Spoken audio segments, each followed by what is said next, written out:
Good evening, everybody. It is great to be back with you. The Dems finally getting their chance to rebut the Republican intel memorandum, and in the words of President Trump, it was a total bust. Their 10-page document merely exposes Congressman Adam Schiff as a leaker, if not the leaker, and confirms that the highly politicized Obama FBI and Justice Department withheld critical information from the FISA court. We'll have a full report for you here tonight. Also, the Supreme Court today refused to rule on DACA, instead instructing the liberal Ninth Circuit Court of Appeals to expeditiously deal with the decision. But that ruling only a temporary setback, and President Trump correctly pointed out his administration is likely to win once the Supreme Court takes up the case after Ninth Circuit Court appeal process is completed. And Mexico's president throwing something of a hissy fit, canceling a trip to Washington because President Trump still insists that Mexico pay for that wall. The Mexican president slowly learning that when President Trump makes a promise, he sticks to it. And coming up here tonight, these guests join us to examine the deep state's attacks on the Trump administration, the Dems' politics of desperation and destruction, the continued success of the Trump presidency, despite the very worst efforts of the deep state and the hell-bent Dems. Congressman Matt Gaetz, Judicial Watch's Chris Farrell, Fox News legal analyst Greg Jarrett, all with us here tonight, as are the country's leading political analyst Ed Rollins and the Washington Times' Charlie Hurt on the gargantuan power of Google, Amazon, Apple, Facebook, and how can we stop their intended dominion over our entire planet. Our top story, the American public would know little about the subversive efforts of the Dems and the deep state were it not for the efforts of the House Intelligence Committee and its chairman, Devin Nunes. Their efforts to expose the Obama administration and what it knew about the discredited Trump dossier and what they did with that information has revealed the extent of the corruption of the Clintons and the Obama administration in their attempted subversion of the Trump presidency. Now, House Intel Chairman Devin Nunes has given top Obama officials until the end of this week to respond to a list of critical questions that he and his committee want answered. And this weekend, the Democratic memo only serving to confirm that the Obama-era FBI and DOJ relied heavily on the lies contained within the Steele dossier. Fox News Chief Intelligence Correspondent Catherine Herridge with our report.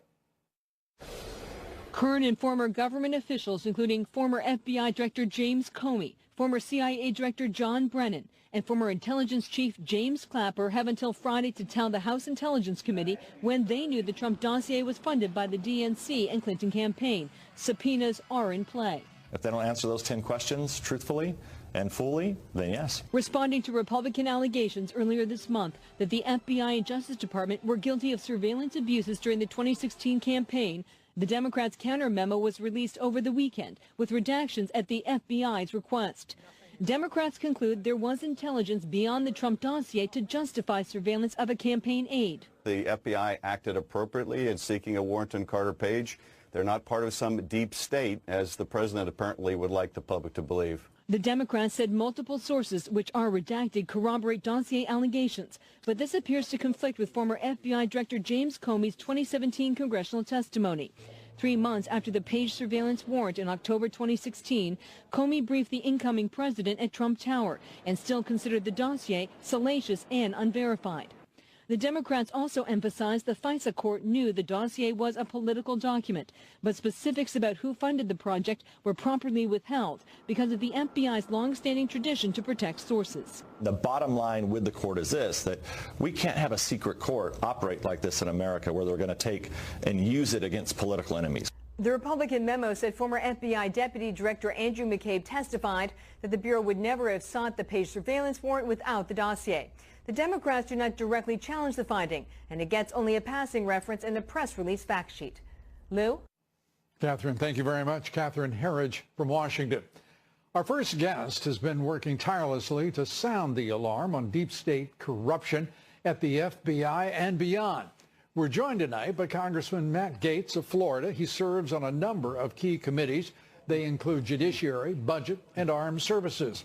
Congressman, good to have you with us. Let's begin with a Democratic response, if you will, on the Intel Committee and what you make of it. Well, first, let me say, as a fan of the show, Lou, it is great to have you back, and I appreciate you having me on upon your return. The Democratic memo is politics wrapped in circular logic. The principal claim of the Republican memo is that cash at the DNC was convertible into a government-sponsored warrant to spy on American citizens. And yet in the Democrat memo, you don't see Hillary Clinton's name or the DNC mentioned even once. The Democrat memo confirms that the dossier was used as a part of the effort to spy on Americans. They ignore the fact that in the memo prepared by Senators Grassley and Graham, even the FBI agreed to declassify the admission that this was a significant portion. The dossier was the significant portion of the warrant to spy on American citizens. That's what we've got to clean up, Lou. Indeed, and there is so much to clean up, it seems. When we look at the striking thing, it seems to me about that memo, certainly, is that it doesn't directly contradict anything that the Republican memorandum set forth.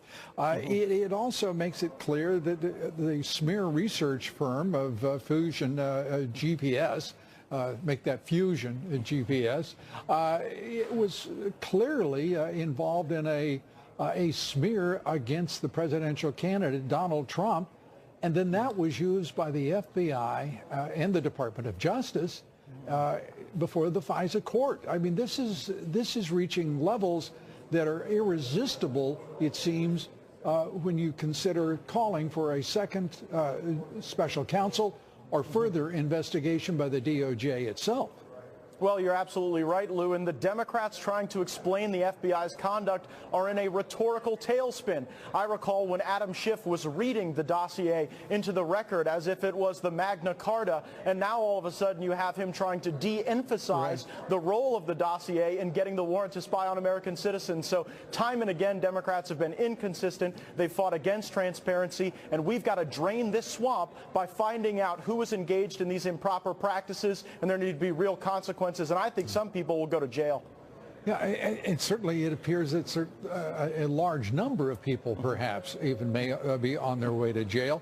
And talking about reading that document as if it were the Magna Carta, Adam Schiff, whom the president has categorized as a bad guy, is also the same fellow who was calling for accountability on the part of President Obama, acknowledging in the earliest days of these competing, if you will, contrasting memoranda from first the majority party, the Republican Party, and then now the Democratic Party, making it clear that President Obama bore great responsibility for not responding to intervention in our elections. Well, you're so right, Lou, and that's precisely why the great work of Devin Nunes and the Intelligence Committee is so important. We've got to get answers to these critical questions about who knew what when, because if you think about the precedent that is set here to use the intelligence process as a way to achieve a political outcome, whether Republicans or Democrats are in charge in the future, we can never let that happen again. And Devin Nunes, the chairman of the House Intel Committee, who's done heroic work here, he said it absolutely correctly. We have a secret court that is now politicized, has been exploited for political purposes by the Obama administration, and without anyone being held to account. Do you think that will change in the ensuing weeks and months now? It really should, Lou. We should come together as Republicans and Democrats to find reforms that would improve the FISA process. This is a secret court where there's no defense attorney, and you can obviously see how politics infected this process. I mean, you had someone in Bruce Orr who was shuttling in information to the intelligence community because his wife had been hired by people funded by the Democratic Party. We can never allow that to happen, and it's why it's so important that we continue this investigation and that we have all the tools to ensure that we've got a depoliticized process going forward. And as you well know, it's interesting that we are now only in what Chairman Nunes calls phase 2, but certainly an island unto itself. The U.S. State Department has gone all but unexamined in this process, and Well, that's going to change, Lou. There were elements of the State Department that functioned as a wing of the Hillary Clinton for President campaign, shuttling information. And I think that as we learn more about the role of the State Department and the extent to which they intertangled with the web of Hillary Clinton conspirators, we'll learn exactly what we need to do to drain the swamp at the State Department and ensure that it is not subject to this type of political influence. Most of the people who work for the FBI and the State Department do a great job on the front lines, but at the head shed during the Obama-Clinton tenure, there was far too much politics, and that's what we've got to fix during the Trump presidency. Congressman Gates, thanks so much for all you're doing, all your hard work, and good to see you here tonight. Thanks so much. Good to see you. Matt Gates. Coming right back with much more. Stay with us. House Intel Chair Devin Nunes blasting Dems for failing to disclose who funded the discredited dossier. They are actually saying that it's okay for one party to essentially get dirt, use it to spy on another party. And that just is not, it's never going to be okay in America. Greg Jarrett takes up what the Dems are hiding here next. And President Trump warns that he's prepared to act if Congress fails to make our schools safer. By the way, bump stocks, we're writing that out. I'm writing that out myself. I don't care if Congress does it or not. I'm writing it out myself. We take up the president's leadership when we continue. Stay with us. We'll be right back.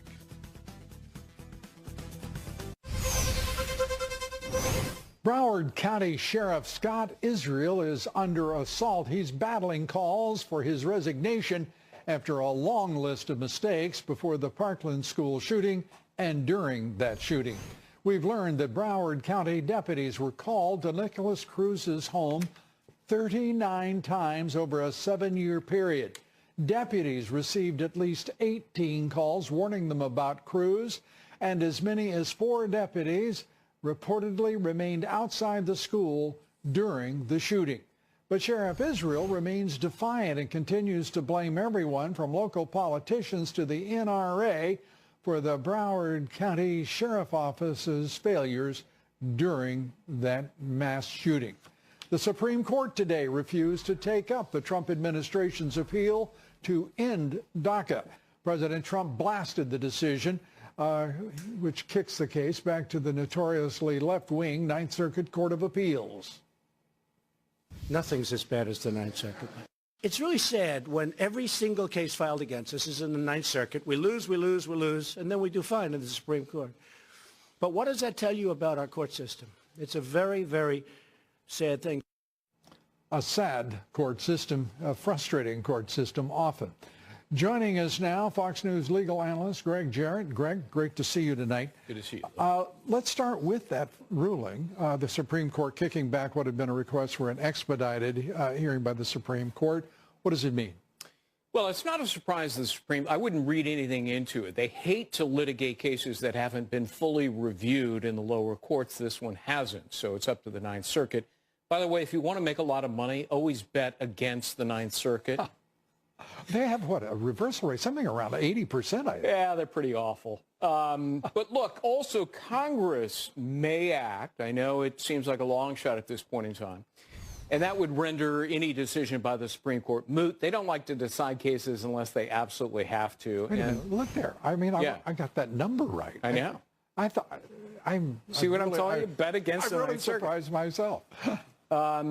The other part of it is DACA unconstitutional? Of course it is. It was passed by executive order by Barack Obama, and he didn't have the power. Only Congress has plenary power on immigration. So basically, even though it may be simply a procedural or technical decision on the part of the Supreme Court to kick it back to the Ninth Circuit Court, which, as we've seen there, gets reversed 80% of the time by the very court that kicked it back to them.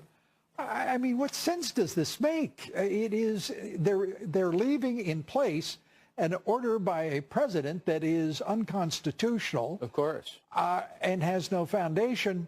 And if with a court that has no experiential, demonstrable record of being right about much. You said it beautifully. Well, thank you. And if it ever gets in front of the Supreme Court, they will uphold the power of President Trump to do what he wants here in getting rid of an unconstitutional executive order. I just, you know, as a lawyer, You must smile a lot as you watch all of this. I went to law school a couple of blocks away from the Ninth Circuit. They were bad then. They're worse now. Oh, boy. Well, let's turn to the ICE raids and the Oakland mayor who was going to go to jail over these the sanctuary city issue, now warning illegal immigrants that ICE will raid them. Well, she's violating a felony criminal statute. It's against the law to harbor, shield, or conceal somebody who's here illegally. And I think it's about time the Department of Justice... Do you think she looks like a felon? It's time the DOJ start prosecuting mayors and police chiefs and sheriffs for providing sanctuary in their sanctuary cities. What's taking the Sessions it is the Trump Justice Department, Attorney General Sessions, we'll put it that way. What's taking him so long to get the machinery to resist and to overcome these sanctuary cities and their silly ordinances? Well, one gets the distinct impression that Jeff Sessions is no longer in charge of the Department of Justice. That means Rod Rosenstein is. That's right. And, look, I talk to people connected to the Department of Justice. They do not paint a pretty picture about his level of competence. Wow. Should we infer from that the likelihood of change coming soon? Well, I think for the good of the country, Jeff Sessions ought to do the right thing and step aside. Yeah. Let somebody else who's got more energy and more awareness of what needs to be done to take the helm. Yeah, Mark Meadows and Jim Jordan, two of the most respected congressmen in the House of Representatives, have been calling for that. Others as well. Sure. Without even a reply, let alone a response. And I think the president probably regrets not accepting the letter of resignation that Sessions submitted last spring. Wishes he could do a do-over on that one in many respects. I know that the president, he's tough on himself for having appointed Jeff Sessions to that job, but there's no basis for any other decision. He had been extraordinarily helpful to the president, seemed like he was loyal and a team player. Very quickly, because I want to be a team player, and my producers are just, they're yelling at you for me to rap.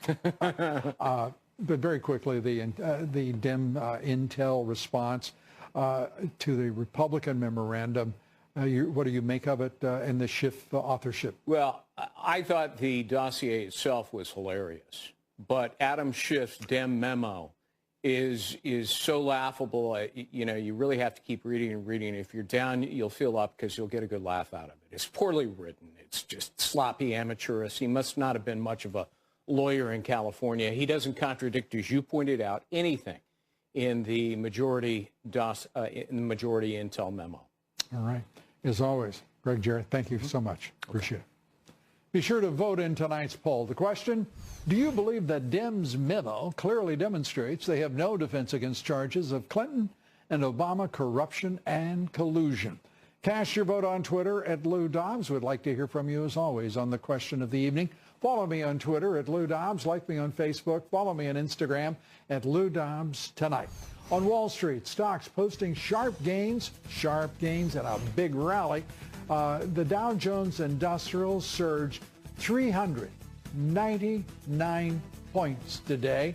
The S&P up 32, the Nasdaq up 84. Volume on the big board, 3.4 billion shares. This week is off and running and in the right direction. More problems for General Electric, its shares hitting the lowest level since 2010 after the company announced it will be restating lower 2 years of earnings. A reminder to listen to my reports 3 times a day, coast to coast, on the Salem Radio Network. Coming up next, Mexico's president canceled a trip to Washington. He got a little testy about our president, reminding him who's going to be paying for that wall. But our list of grievances with Mexico is much longer than Mexico's with us. We'll take that up with Ed Rollins right after this. Stay with us.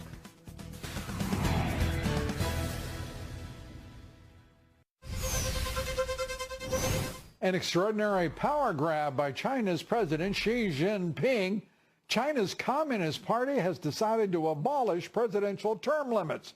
You know who that affects. It turns China into a communist dictatorship. But interestingly, the left-wing national media has labeled Xi a strong man. There has been no reference to him being an authoritarian figure, being a communist dictator. No, they've said things like he's gotten rid of term limits. He's a just... I mean, you can't make up our national left-wing media right now. These people don't know how to talk straight even about commies.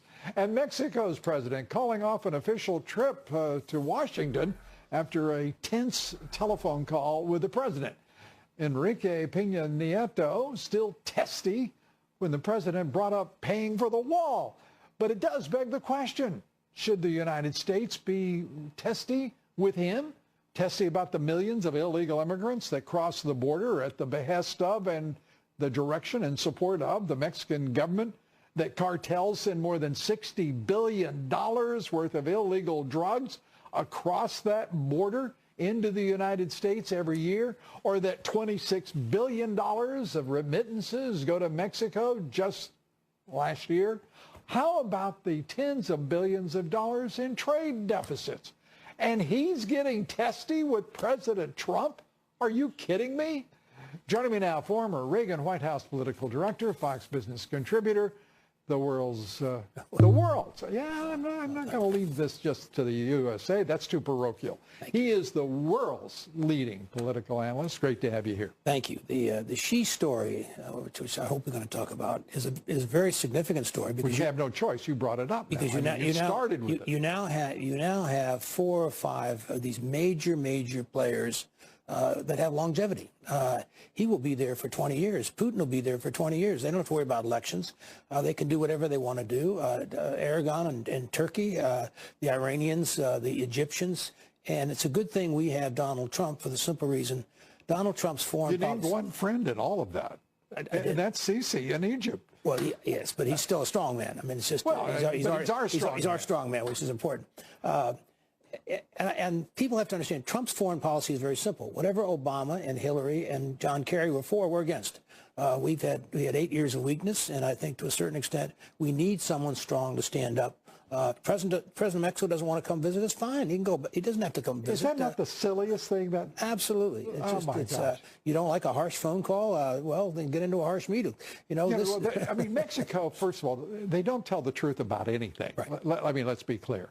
They say that they acknowledge that they have the highest number of murders per year, but they put the number that is considered about a third to a fifth the actual number. Right. We're talking about nearly 100,000 people a year disappearing in Mexico, being killed in the cartel wars, principally because of the cartel wars, a government that is corrupt, rife with corruption, the entire country. And you're telling me he gets testy, about a phone call with the President of the United States. This joke is getting so large that it's going to encompass the entire 2,000-mile, I was about to say border, but let me say what I mean, 2,000-mile from sea to shining sea border. That's a joke because everybody's denied it'll be sea to shining sea. The reality is the numbers that you threw out there, in a year and a half, they lose in these cartel wars more people than we lost in Vietnam. And it's all about drugs. It's all about drugs that they want to make to sell here, and they're killing their own people. So why shouldn't we have a border? They're killing a hell of a lot of ours. This president is the one who in the campaign was the first to bring up the opioid crisis, whether it's pharmaceutical drugs or whether it's street drugs. It really doesn't matter. It's a disaster. And yet we don't hear anything from the Democrats. They're worried about gun control. They have children out in the streets marching right now, children, many of them, in high school in South Florida. I mean, this is a Democratic Party right now, if I may pivot here to the Democratic Party, that has lost its mind. They're against tax reform and a booming economy and Americans working. It's stunning. The epitome of it is their golden state of California, which is my home state originally. they could not endorse anybody running for statewide office, including Dianne Feinstein, who's been the dean there, the state party, because they weren't leftist enough. So I mean, that's the seriousness of where you get the feeling that there is a greater affinity in the part of California to Russia or to China in terms of ideology than there is to the rest of the country. Well, I'm sad to see that, because obviously that's where I grew up and that's where my family still is. But it's gotten pretty bad out there, pretty bad. But national Democrats are the same way. I mean, when you look at Bernie Sanders being the front runner of their party, I mean, he's a socialist. There was only one period of time he ever said, I'm a Democrat. How about Tom Perez, the chairman of the DNC? Well, how about Keith Ellison, the vice chair of the DNC? I want them to stay there. Do you see some radicals there? No, I don't at all. It's just then we have lovely people. Then we got Nancy Pelosi and Chuck Schumer in case you want to get to elected leadership. So, boy, what a bunch to draw to, huh? So, Ed Rollins, thanks for being here. Welcome we appreciate it. We missed you. Always good. Interesting times. Say again? Interesting times we live in. They are interesting, and we got a good, something we haven't had in a long time. With this man in the White House, strength. We got a fighting chance. Yes, we do. Let's go, America. We're coming right back with much more. Stay with us. Little Adam Schiff's memo turns out to be a big bust. He'll have a committee meeting and he'll leak all sorts of information. He's a bad guy, but it's certainly the memo was a nothing. We take up the desperate Dems' efforts to cover up their corruption with Chris Farrell of Judicial Watch here next. And this daredevil managing to shake things up, then flying away to tell the tale. We'll show you the amazing video from France here next. You don't want to miss it. Stay with us. The House Intelligence Committee investigating ties between Obama-era officials and the discredited anti-Trump Russian dossier. James Comey, John Brennan, and James Clapper have been given until Friday to answer questions about when they learned the dossier had been funded by Hillary Clinton and the Democrats. Even ranking Democrat Congressman Adam Schiff recently criticized the Obama administration's failure to confront Russia. I've said all along that I thought the Obama administration should have done more. At that time, we couldn't get the Obama administration to acknowledge the Russian interference. They were very wary of appearing to be putting their hand on the scale in the election. Now, they did make an acknowledgement the following month, but I don't think that was sufficient. Man. Joining me now, Chris Farrell, Director of Investigations and Research for Judicial Watch. Chris, good to see you. What do you think of what Schiff's saying? I mean, at one moment he's acknowledging that the President of the United States in 2016, Barack Obama, didn't do a thing about Russian interference in the election, about which he knew. Lou, it's great to have you back. Good to see you. Thank you. Look, this is concurrent with the same time that Hillary Clinton and her husband were involved in Uranium One. Right. So, I mean, this is a pattern in practice. Schiff is in a tough spot. He's got the last presidential candidate from his party and his party itself busy funding a Russian active measures campaign to try to smear the political opponent while manipulating the judicial system and co-opting the FBI. How do you walk away from that? How do you try to turn that into a smiley face? So the whole objective of this memo is to blur and kind of muddy the water and, make declarations in the memo that you have sworn testimony from the disgraced FBI director and the now fired deputy director McCabe, both under oath saying that the Fusion GPS Steele dossier was the foundation piece for the FISA warrant. How do you... I'm sorry. Go ahead. No, I said, and then just go read the crazy Strzok page text messages. What more do you need? Indeed, the question is, why isn't there an active investigation of the FBI, its leadership? And I know that there's just so many, and I'm sitting here, I'm not a fan of congressional investigations, but I frankly don't know who the hell else to turn to here. Well, I have to give Mr. Nunez credit because at least he's moved the ball down the field. Absolutely. I agree with you. For the most part, they're a waste of time, but in this case, there's one good exception. Yeah. Exactly. And by the way, just to be clear, we have given Devin Nunes and the House Intelligence Committee all the credit in the world, not as much as they deserve, but all the credit in the world. Sure. Because without Judicial Watch, without the House Intelligence Committee, where the hell are the American people? I mean, we are sitting here, we're the mushrooms. They keep throwing that stuff on top of us and keeping us in the dark. And for all the world, the national left-wing media is quite content to let us stay there in that state. There's a thundering silence on the left. There's been virtually no real substantive reporting on this DNC, Hillary Clinton subsidizing of a Russian influence operation. There's no discussion of it, and there's very little attention paid to the liaison or the communications between the McCabe, Strzok, Page world of the FBI and the Obama White House. They had meetings there. Who's discussing that? Right. What role did Lisa Monaco have in the White House as the contact person for this FBI campaign? Do you recall when the Obama administration sent out a new policy statement on cyber attacks, effectively saying that when a cyber attack against the United States is so injurious to national security, we will respond to what we will interpret as an act of war. What could be more of an injurious attack than one on our electoral system, on our political system, than that conducted by the Russians throughout 2016? We know it went back to 2014. Through all of that time, the Obama administration is either was effectively acknowledging it was impotent or indifferent to respond to that attack. And now, you just have to ask yourself, where in the hell are we headed? Are we absolutely incapable of responding to an attack by a sovereign power like Russia, like China?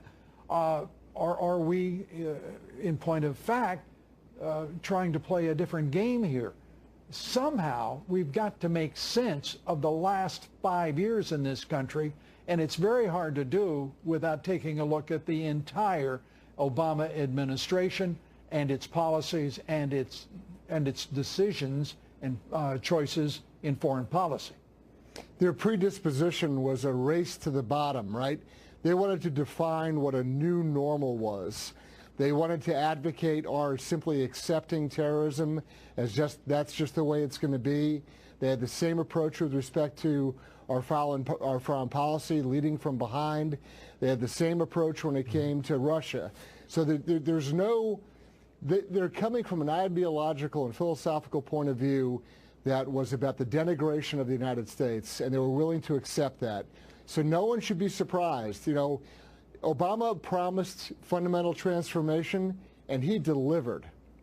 And he delivered, yet we have a Congress made up of people who talk about bipartisanship, who have focused their energies and the resources of this government, particularly the FBI, the Justice Department, along with three, crows on a wire by the, Comey and Clapper and Brennan, who've been acting against the interests of the United States throughout, from the candidacy of President Trump in 2016 to his administration in 2017 and 18.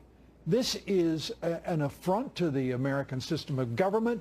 It is an absolute subversion of a constitutionally elected president. These are self-anointed guardians of what their vision of America should be. They're disgraces. I mean, Clapper's lied under oath. He's been caught. Why aren't they in jail is my only question. Why in the world are they not in jail? Well, if we had an attorney general who would impanel a grand jury and move on it, we might, but that's not happening for whatever reason. Do you think it should? Absolutely. We're way beyond it. Lou, you and I have been talking about this for practically a year now. There's got to be action taken. I'm fed up with all the double talk in the hearings. We need grand juries and indictments and convictions. If we don't change now, if we don't see real action now, the country is going to continue to slide and slide and slide toward that failed state that's on the horizon. Chris Farrell, Judicial Watch. Good to see you, and thank you for being with us. Thanks, Lou. And please now, roll the video. Lawmaker's stunning claim that she has a duty to prevent immigration officials from enforcing U.S. law. We'll have a full report on the sanctuary showdown in California next.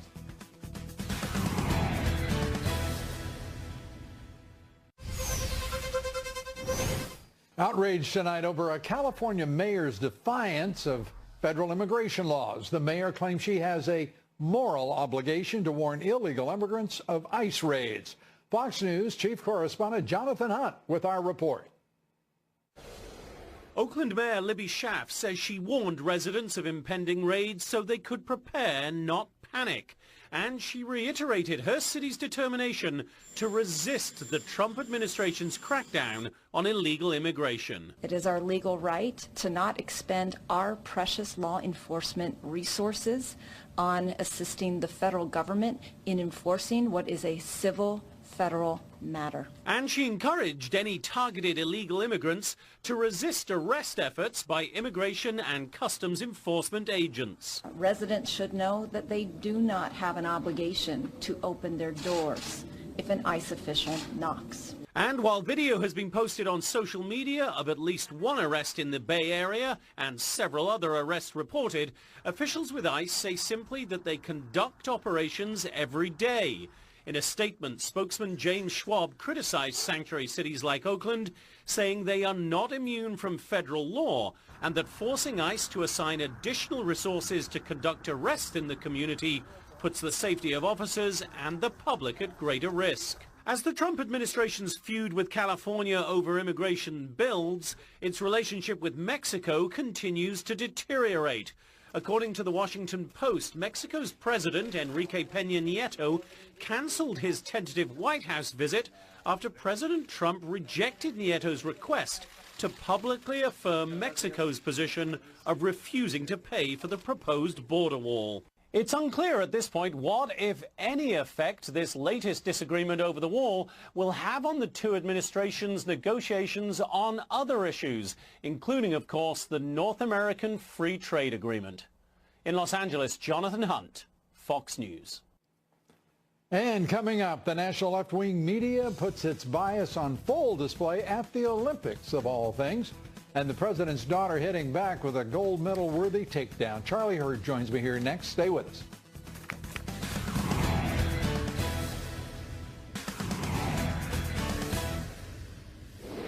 In our online poll last week, we asked, do you believe the Mueller team is far too biased and corrupt to ever investigate obvious evidence of dim collusion? 96% of you say yes. And there we are. Joining me now, Washington Times staff writer, Fox Business contributor, Charlie Hurd. Charlie, great to see you. Great to see you, Lou. Let's start with the Democratic response. We've heard very little from the Dems after they put out that memorandum. They don't seem proud of it. Yeah, it seems to be kind of a problematic memo, especially given the fact that they spent how many weeks bemoaning the fact that the Republican memo allegedly was going to reveal all of these sources and methods, and then when you pick up their thing, the thing is just like it bled with black ink over all the places where they were doing the exact same thing that they were accusing Republicans of having done. And I want to go to the Olympics because I'm so delighted that it's over and the tedium is ended and the nonsense. This is a reporter asking Ivanka Trump, she put it, an inappropriate question, and in so doing, put an NBC reporter in his place. If we could roll that. Do you believe your father's accusers? I think it's a pretty inappropriate question to ask a daughter. If she believes the accusers of her father when he's affirmatively stated that there's no truth to it. I don't think that's a question you would ask many other daughters. I believe my father. I know my father. I got to believe the president is very proud when he sees that. I mean, the nation ought to be very proud of it. It was a great answer, and like you said, it put him in his place.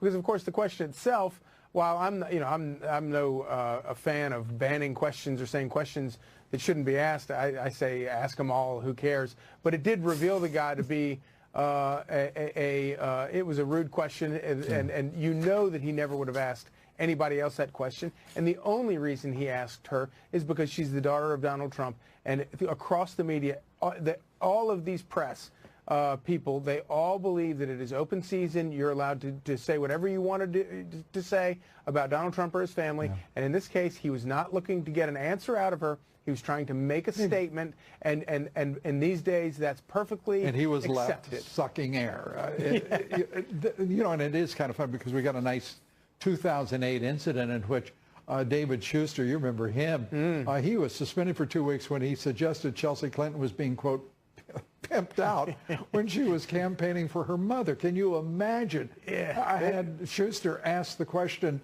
that Alexander asked Ivanka. My gosh. You would never have to worry about that. He never would have asked that. But they were on him like ducks on a June bug when he said that about Chelsea Clinton. Charlie Hurd, as always, great to see you, my friend. Great to see you, Lou. Thanks so much. That's it for us tonight. Thanks for being with us.